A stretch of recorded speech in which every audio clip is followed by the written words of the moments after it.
Hello everyone.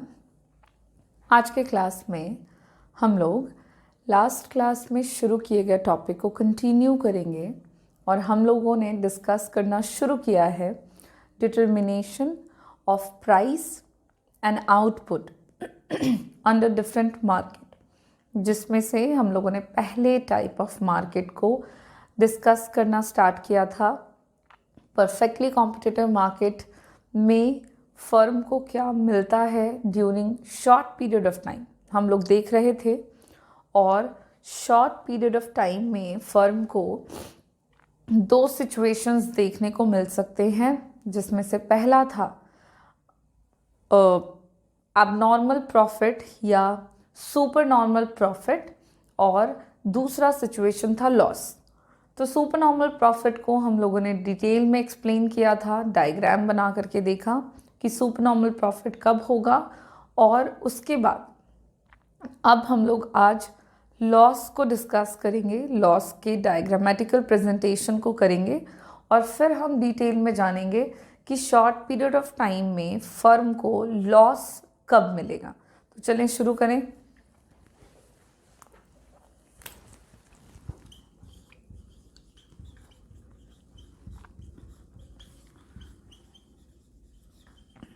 हम बात कर रहे हैं परफेक्टली कॉम्पिटिटिव मार्केट के बारे में, और परफेक्टली कॉम्पिटिटिव मार्केट को शॉर्ट रन में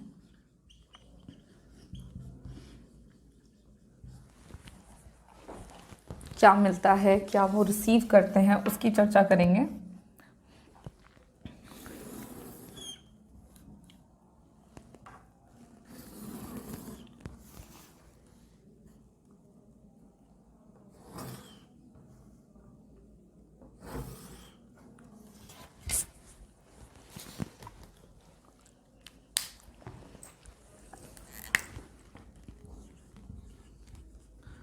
और आज हम लॉस के सिचुएशन को देखेंगे। सुपर नॉर्मल प्रॉफिट हम डिस्कस कर चुके हैं कि सुपर नॉर्मल प्रॉफिट फर्म को कब मिलेगा। तो हमने देखा कि अगर फर्म के प्रोडक्ट का डिमांड इंक्रीज होता है तो उस स्थिति में फर्म को सुपर नॉर्मल प्रॉफिट रिसीव होगा। लेकिन अगर हम लॉस की बातें करें तो लॉस देखने को मिलेगा कि अगर फर्म के प्रोडक्ट का जो डिमांड है अगर वो डिक्रीज कर जाता है, अगर फर्म जो भी प्रोडक्ट को सप्लाई कर रहे हैं मार्केट में उसका डिमांड घट जाता है, उस केस में फर्म का प्रोडक्ट का जो प्राइस है वो भी घटेगा और उसकी वजह से फर्म को लॉस होगा। अब आप देखो, हम यहाँ पे सबसे पहले मार्केट इक्विलिब्रियम की बात करेंगे, क्योंकि हम परफेक्टली कॉम्पिटिटिव मार्केट डिस्कस कर रहे हैं, जहाँ पे फर्म्स प्राइस टेकर होते हैं। एक्स एक्सिस पे हम क्वांटिटी लेंगे, वाई एक्सिस पे हम प्राइस ऑफ द प्रोडक्ट लेंगे। अब हम फर्म के इक्विलिब्रियम को निकालने के लिए देखेंगे कि मार्केट में प्रोडक्ट का जो डिमांड है वो कैसा है। तो डिमांड कर्व डाउनवर्ड स्लोपिंग होगा और फर्म का सप्लाई कर्व देखेंगे जो कि अपवर्ड राइजिंग होगा। अब हम देख रहे हैं कि डिमांड कर्व डाउनवर्ड स्लोपिंग है और सप्लाई कर्व है अपवर्ड राइजिंग। अब इस स्थिति में हम बात करेंगे फर्म के इक्विलिब्रियम की। तो जैसा कि हमने मार्केट इक्विलिब्रियम के कंडीशंस के बारे में पढ़ा है कि मार्केट का इक्विलिब्रियम वहीं पर होता है जहाँ पे फर्म का डिमांड और सप्लाई कर्व एक दूसरे को मीट करते हैं।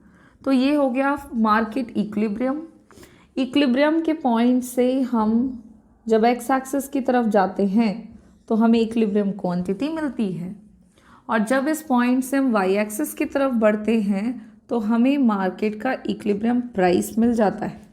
अब अगर मार्केट में बात कर रहे हैं तो मार्केट इक्विलिब्रियम है हमारा at point E. Equilibrium price की अगर हम बात करें तो वो है OP, और इक्विलिब्रियम क्वांटिटी की बात करें तो वो है हमारा OQ। ये हमने कैसे निकाला, तो डिमांड और सप्लाई कर्व को इंटरसेक्ट करा के। अब हमको जानना है इंडिविजुअल फर्म के केस में कि एक इंडिविजुअल फर्म को क्या मिलता है during short period of time, और हम यहाँ पे लॉस के सिचुएशन को एक्सप्लेन कर रहे हैं। तो हम यहाँ पे अब इंडिविजुअल फर्म के लिए इस कंडीशन को देखेंगे, जहाँ पे हम देख पा रहे हैं सबसे पहले तो एक्स और वाई एक्सिस ड्रॉ कर लेते हैं।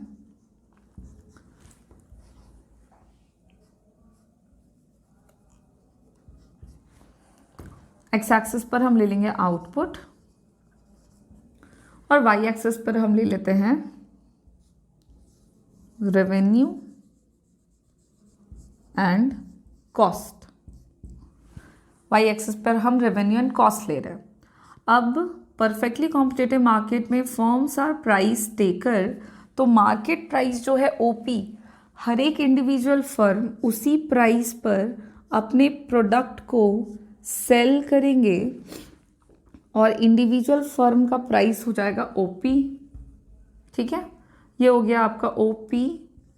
अब ये आपका फर्म का प्राइस लाइन है जो कि किसके बराबर है, एवरेज रेवेन्यू के, और किसके बराबर है, मार्जिनल रेवेन्यू के। कैसे है हमने सब डिस्कस किया हुआ है, रिपीट यहाँ पर बार बार नहीं करेंगे। अब हम लोग को रेवेन्यू कर्व मिल चुका है। फर्म का इक्विलिब्रियम निकालने के लिए हमें चाहिए रेवेन्यू कर्व और कॉस्ट कर्व। तो average and marginal revenue curve बना लिया, अब हमें एवरेज और मार्जिनल कॉस्ट कर्व बनाना होगा। तो एवरेज कॉस्ट कर्व जो है वो यू शेप होता है शॉर्ट पीरियड ऑफ टाइम में, जिसको हम SAC कहेंगे, और marginal cost curve, short run marginal cost curve, वो भी यू शेप होता है, और मार्जिन एवरेज कॉस्ट कर्व को वो उसके मिनिमम पॉइंट पर काटता है जो कि यहाँ पे है। इसको हम नाम दे देंगे SMC। Now the necessary conditions for a firms equilibrium is where MR must be equal to MC and MC must cut MR from below, नीचे से, और देखिए काट रहा है इस पॉइंट पर। इस पॉइंट को हम नाम दे देंगे पॉइंट E। इस इक्विलिब्रियम वाले पॉइंट से जब हम इसको एक्स एक्सिस पर मिलाएंगे तो हमें मिल जाएगा फर्म की क्वांटिटी। तो जो जो चीज़ें हमें मिलती जा रही है वो चीज़ें हम लिखते जाते हैं। यहाँ पे आप बेसिक इंट्रोडक्शन यहाँ पे दे सकते हो कि आपने अपने फिगर में कौन कौन सा इंफॉर्मेशन शो किया हुआ है।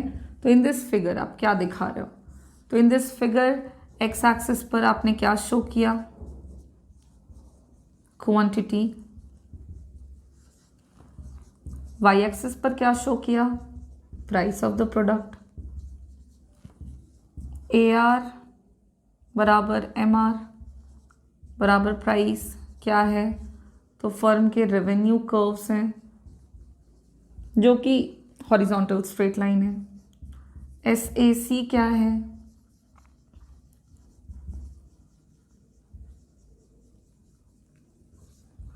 शॉर्ट रन एवरेज कॉस्ट है। SMC क्या है, short run marginal cost curve है। ठीक है, फर्म का इक्विलिब्रियम, फर्म्स इक्विलिब्रियम कहाँ पर है, तो फर्म्स इक्विलिब्रियम है एट पॉइंट E। क्वांटिटी क्या है भाई, तो फर्म की क्वांटिटी है OQ।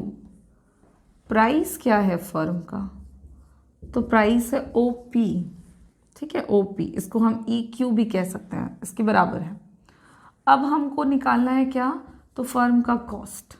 कैसे निकालते हैं, तो इक्विलिब्रियम वाले पॉइंट से जब हम इसको ले जाकर कॉस्ट कर्व से मिलाएंगे तो हमें एक पॉइंट पर ये मिलता हुआ नज़र आएगा जिसको हम नाम दे देते हैं A, और इसको ले जाकर हम वाई एक्सिस से मिलाएंगे जिसको हम नाम दे देते हैं C। आप कोई भी नाम दे सकते हो, हमने यहाँ पे C नाम दे दिया है।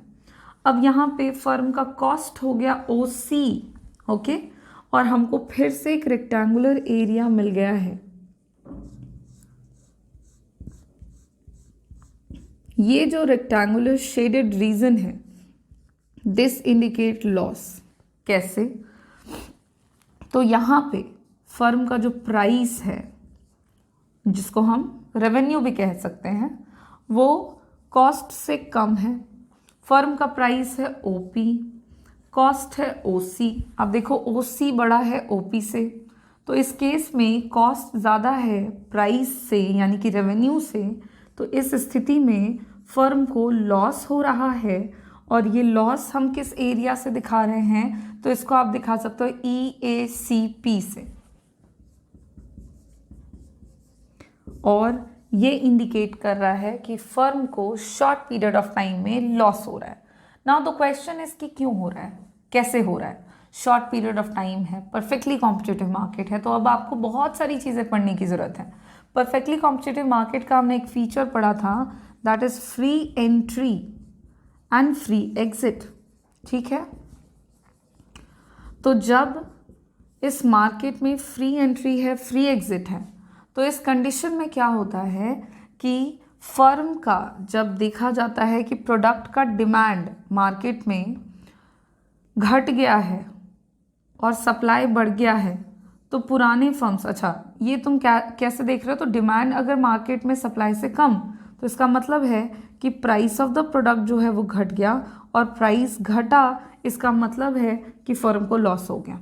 ठीक है, तो परफेक्टली कॉम्पिटिटिव मार्केट में किसी भी फर्म को शॉर्ट पीरियड ऑफ टाइम में लॉस देखने को मिलेगा, और इस लॉस का कारण होगा जब उस प्रोडक्ट के डिमांड में कमी आएगी, तब फर्म को लॉस देखने को मिल सकता है। और इस तरह से शॉर्ट पीरियड ऑफ टाइम में डिमांड और सप्लाई के फ्लक्चुएशंस के कारण किसी भी फर्म को या तो प्रॉफिट होगा, जिसको सुपर नॉर्मल प्रॉफिट कहेंगे, या तो लॉस होगा। ठीक है, जहाँ पे उसका कॉस्ट या तो उसके रेवेन्यू से कम हो, या तो कॉस्ट रेवेन्यू से ज़्यादा होगा। अब यहाँ पे शॉर्ट टाइम पीरियड के दोनों कंडीशंस हमने डिस्कस कर लिए हैं। एक हमने लास्ट क्लास में किया था, जिसमें हम सुपर नॉर्मल प्रॉफिट देख रहे थे, और एक है हमारा लॉस, जिसको हमने आज देख लिया। अब हम बात कर लेंगे कि परफेक्टली कॉम्पिटिटिव मार्केट में किसी भी फर्म को ड्यूरिंग लॉन्ग पीरियड क्या मिलता है।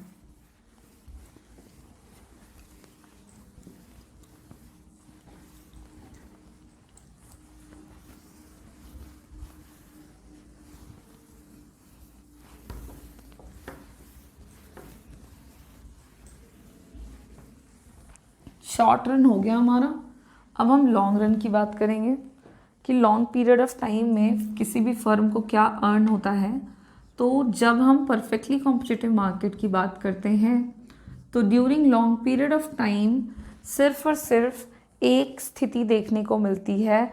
लॉन्ग पीरियड एक ऐसा समय है जहाँ पे फर्म के पास काफ़ी वक्त है, एंट्री और एग्ज़िट काफ़ी आसानी से हो जाती है, जिस स्थिति में फर्म को सिर्फ और सिर्फ नॉर्मल प्रॉफिट रिसीव होता है during long period of time.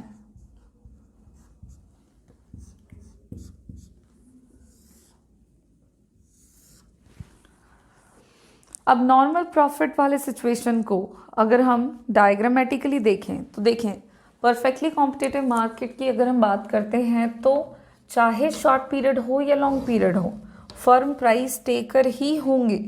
तो जो बेसिक कंडीशंस हैं वही रहेंगे कि सबसे पहले हमें मार्केट इक्विलिब्रियम निकालना होगा, और फिर जाकर के हम फर्म का इक्विलिब्रियम निकालेंगे, और हम देखेंगे कि इक्विलिब्रियम कंडीशन पर फर्म को क्या रिसीव हो रहा है।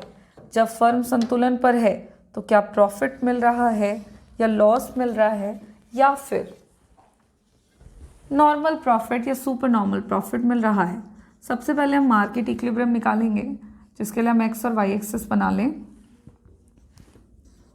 एक्स एक्सिस पर हम क्वांटिटी लेंगे और वाई एक्सिस पर हम प्राइस लेंगे। ठीक है, अब मार्केट इक्विलिब्रियम भी निकलेगा मार्केट डिमांड और मार्केट सप्लाई से ही। तो सबसे पहले देखेंगे प्रोडक्ट का लॉन्ग रन में डिमांड कितना है और प्रोडक्ट का लॉन्ग रन में सप्लाई कितना है। डिमांड कर्व होगा अपवर्ड राइजिंग डाउनवर्ड स्लोपिंग और सप्लाई कर्व होगा अपवर्ड राइजिंग। अब डिमांड और सप्लाई देखेंगे एक दूसरे को मीट कहाँ कर रहे हैं। तो एक पॉइंट है जहाँ पे दोनों एक दूसरे को काट रहे हैं, जिसको नाम देंगे पॉइंट ई। इस पॉइंट से जब हम एक्स एक्सिस पर जाएंगे तो मिल जाएगा हमको क्वांटिटी, और वाई एक्सिस पर जाएंगे तो मिल जाएगा मार्केट इक्विलिब्रियम प्राइस। इसको आप कंक्लूड कर सकते हैं इन दिस फिगर। हम यहाँ पे दो पैनल में फिगर्स बना रहे हैं। पहले पैनल में फिगर में D D indicates demand curve, S S indicate कर रहा है सप्लाई कर्व, ई पॉइंट है मार्केट इक्विलिब्रियम बाजार संतुलन, ओ क्यू है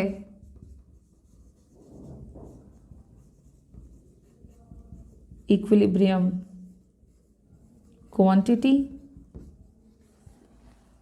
और ओपी है इक्विलिब्रियम प्राइस। अब हम क्या करेंगे कि मार्केट इक्विलिब्रियम तो हमने निकाल लिया।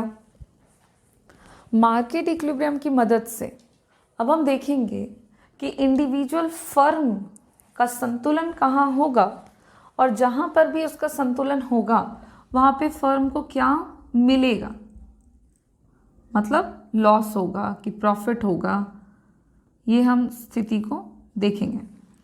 अब देखते हैं इस मार्केट इक्विलिब्रियम से हम लेके जाएंगे इसको फॉर एन इंडिविजुअल फर्म, क्योंकि हम परफेक्टली कॉम्पिटिटिव मार्केट में हैं। परफेक्टली कॉम्पिटिटिव मार्केट में जहाँ पे हमने एक्स और वाई एक्सिस बनाया हुआ है for an individual firm, x axis पर हम क्वांटिटी ले लेते हैं आउटपुट, वाई एक्सिस पर हम ले लेंगे प्राइस एंड कॉस्ट, और इसको हम नाम दे देते हैं OP. This is the price line which is equals to average revenue and marginal revenue. Long run में भी फर्म का रेवेन्यू कर्व जो है वो हॉरिजॉन्टल स्ट्रेट लाइन ही होगा, एवरेज रेवेन्यू भी और मार्जिनल रेवेन्यू भी। अब हम बनाएंगे कॉस्ट कर्व, तो long run average cost curve and long run marginal cost curve. Long run average cost curve अगर बनाएंगे तो वो भी हमारा यू शेप होगा, बस वो हल्का सा फ्लैटर्न्ड होता है, चौड़ा होता है। This is LAC, long run average cost curve. Marginal cost curve बनाएंगे तो वो भी हमारा यू शेप ही होता है, बस वो भी हल्का सा फ्लैटर्न्ड होगा और एवरेज कॉस्ट कर्व को उसके लोअर पॉइंट पे काटते हुए ऊपर जाएगा। ये LAC है, यानी कि long run marginal cost curve. अब यहाँ पे हम पहले बेसिक चीज़ों को नोट कर लेते हैं। In this figure in the panel B आप लिख सकते हैं, इन पैनल बी क्या क्या दिख रहा है देखो तो। एक्स एक्सिस पर हमने क्या लिया हुआ है, quantity of the commodity. Y axis पर हमने क्या लिया हुआ है, price of the product. AR बराबर MR है, जो कि फर्म के रेवेन्यू कर्व्स को दिखा रहे हैं। LAC है long run average cost curve. LMC है long run marginal cost curve. इतनी चीज़ें दिख रही हैं। अब यहाँ पे प्राइस भी मिल गया हमें, OP इज द प्राइस। अब देखो इक्विलिब्रियम के कंडीशंस के अकॉर्डिंग क्या है, लॉन्ग रन में भी इक्विलिब्रियम के कंडीशन वही होंगे दो, MR is equals to MC and MC must cut MR from below, नीचे से काटेंगे। अब दोनों कंडीशंस देखिए, this is the marginal cost, this is the marginal revenue, इस पॉइंट पर एक दूसरे को मीट कर रहे हैं, this is the marginal revenue line, okay. तो यहाँ पे मार्जिनल रेवेन्यू और मार्जिनल कॉस्ट एक दूसरे को मीट कर रहे हैं, इसको हम नाम दे देते हैं पॉइंट E, और इसको हम ले जाकर मिलाएंगे एक्स एक्सिस से। इक्विलिब्रियम को जब हम ले जाकर एक्स एक्सिस से मिलाएंगे तो इक्विलिब्रियम क्वांटिटी मिल जाएगी जो कि है OQ। अब आप देखोगे कि पॉइंट E पर ही अगर हम जानना चाह रहे हैं कि पॉइंट E पर क्या है, तो पॉइंट E पर MC बराबर MR है, मार्जिनल कॉस्ट बराबर मार्जिनल रेवेन्यू। और इसी पॉइंट पे आप देख पाओगे कि एवरेज कॉस्ट और एवरेज रेवेन्यू लाइन भी एक दूसरे को मीट कर रहा है, तो AC बराबर AR भी यहीं पर है। तो जब हम बात करेंगे लॉन्ग रन में एट पॉइंट इक्विलिब्रियम, तो संतुलन की अवस्था में क्या हो रहा है, इक्विलिब्रियम पर मार्जिनल रेवेन्यू बराबर है मार्जिनल कॉस्ट के, और ये बराबर है एवरेज कॉस्ट के, और ये बराबर है एवरेज रेवेन्यू के। मतलब यहाँ पर average cost and average revenue एक दूसरे के बराबर हैं, मतलब फर्म को नॉर्मल प्रॉफिट रिसीव हो रहा है, ना ही नॉर्मल प्रॉफिट का मतलब होता है कि नो लॉस, नॉर्मल प्रॉफिट का मतलब होता है no loss no gain, no loss no profit, कोई प्रॉफिट नहीं हो रहा और कोई लॉस भी नहीं हो रहा। इस तरह से फर्म को नॉर्मल प्रॉफिट मिलता है during long period of time. और ये हमारा सिचुएशन है लॉन्ग रन फर्म्स इक्विलिब्रियम, जिसको हमने मार्केट इक्विलिब्रियम से ही निकाला है। और इस फिगर में हम क्लियरली देख पा रहे हैं कि फर्म लॉन्ग रन में किस तरह से सुपर नॉर्मल प्रॉफिट अर्न करते हैं, और नॉर्मल प्रॉफिट का कारण क्या है।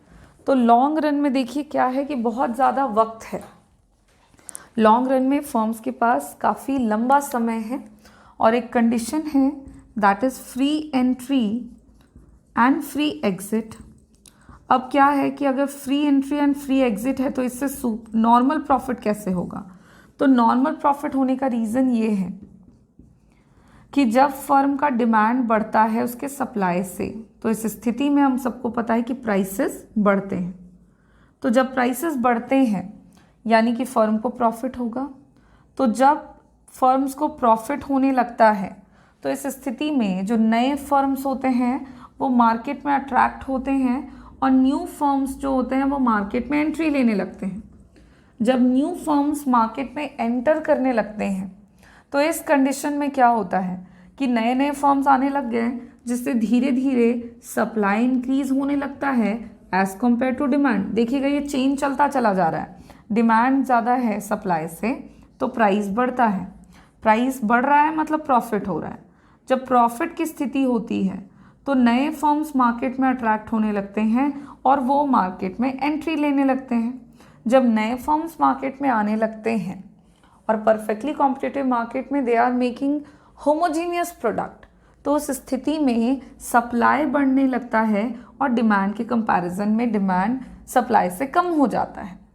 ज़्यादा नए फर्म्स आ जाएंगे तो ज़्यादा सामान सप्लाई करेंगे, ज़्यादा प्रोडक्ट का सेल होगा तो उस केस में डिमांड के कंपैरिजन में सप्लाई बढ़ जाएगा, जिसकी वजह से प्राइस ऑफ द प्रोडक्ट जो है वो घटता है, और प्राइसेस के घटने से फर्म को लॉस होने लगता है। और जब फर्म को लॉस होता है तो जो ओल्ड फर्म्स होते हैं वो मार्केट से एग्जिट हो जाते हैं, वो मार्केट से निकल जाते हैं, जिसकी वजह से एक बार फिर से सप्लाई घटता है और डिमांड बढ़ता है, और ये स्थिति चलती है।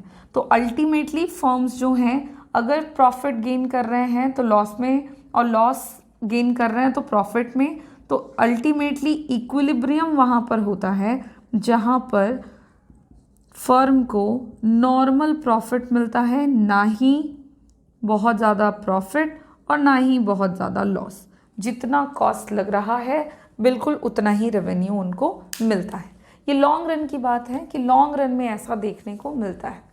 इसी के साथ परफेक्टली कॉम्पिटिटिव मार्केट में प्राइस एंड आउटपुट का जो डिटर्मिनेशन है, हमने वो टॉपिक कंप्लीट कर लिया है। 2 अलग अलग टाइम पीरियड में हमने बातें करी। शॉर्ट रन में आप याद रखेंगे कि परफेक्टली कॉम्पिटिटिव मार्केट में किसी भी इंडिविजुअल फर्म को या तो प्रॉफिट होगा, सुपर नॉर्मल प्रॉफिट, या तो फर्म्स को होता है लॉस।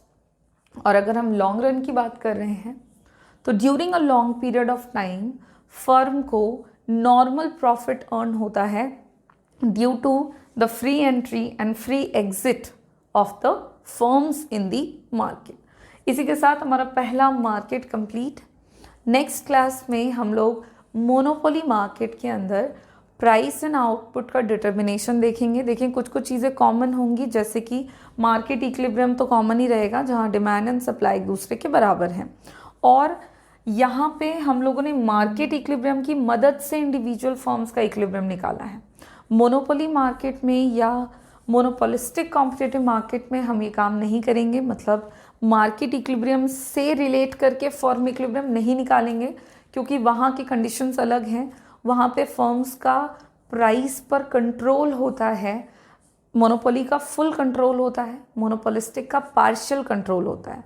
परफेक्टली कॉम्पिटिटिव मार्केट में कोई कंट्रोल नहीं होता, इसलिए मार्केट प्राइस से हम रिलेट करके फर्म के प्राइस को और उसके इक्विलिब्रियम को निकालते हैं। तो मोनोपोली मार्केट में और मोनोपोलिस्टिक कॉम्पिटिटिव मार्केट में आपको बस ये 2 शर्तें याद रखनी होंगी, क्योंकि किसी भी फर्म में ये 2 कंडीशंस तो पूरे होने ही होने हैं। जहाँ कहीं पर भी होंगे वही पॉइंट फर्म का इक्विलिब्रियम पॉइंट होगा। और फिर हम लोग देखेंगे कि फर्म को मोनोपोली मार्केट में इक्विलिब्रियम के पॉइंट पर क्या मिलता है। क्या मिलता है मतलब प्रॉफिट मिलता है या लॉस मिलता है या फिर नॉर्मल प्रॉफिट मिलता है। तो मोनोपोली मार्केट में प्राइस एंड आउटपुट का डिटर्मिनेशन हम अपने नेक्स्ट क्लास में शुरू करेंगे। Thank you.